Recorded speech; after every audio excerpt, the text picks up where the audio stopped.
High বন্ধুরা, আপনারা কেমন আছেন? আশা করি ভালো আছেন। আমিও খুব ভালো আছি। আজ আবার রিমিস কিচেন চ্যানেল রান্নাঘর থেকে আপনাদের সামনে হাজির হয়ে গেছি। আজ করব একটা আলুর চপ। বাচ্চারা অনেক সময় বায়না করে সন্ধ্যায় যে কিছু হালকা পাতলা নাস্তা করে দেওয়ার জন্য।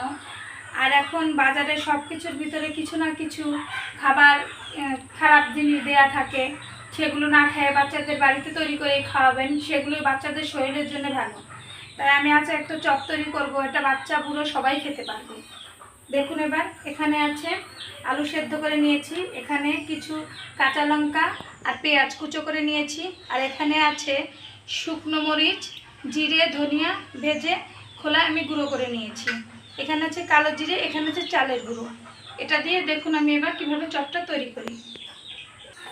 আমি প্রথমে আলুটা মেখে নেব।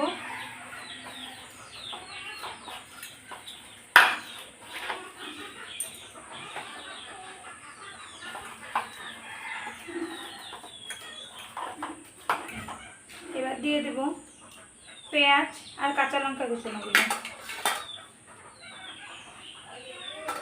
তারপরে দিয়ে দেব কিছুটা কালো জিরে। কালো জিরেটা যে কোনো ভাজায় মুখে করলে বেশ ভালো লাগে। এবার দিয়ে দেবো এখান থেকে সামান্য কিছু ভাজা মশলার গুঁড়ো।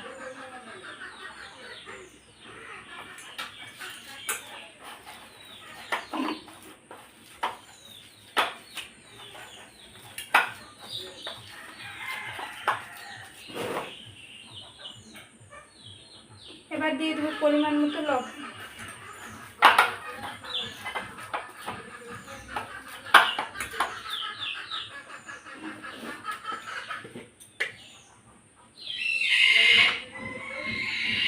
এবার দিয়ে দেব পরিমাণ মতো হলুদ গুঁড়ো। দিয়ে দেব কিছুটা চালের গুঁড়ো। সব দিয়ে আমি এবার একসঙ্গে মেখে নেব।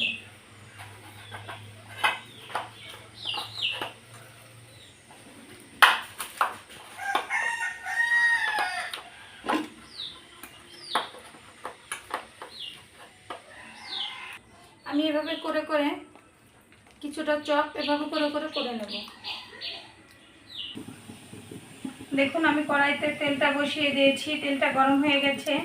আমি এভাবে কিছু আলাদা আলাদা আলাদা করে গোটা গোটা করে নিয়েছি। এবার আমি তেলে দিয়ে এটা ভেজে নেব।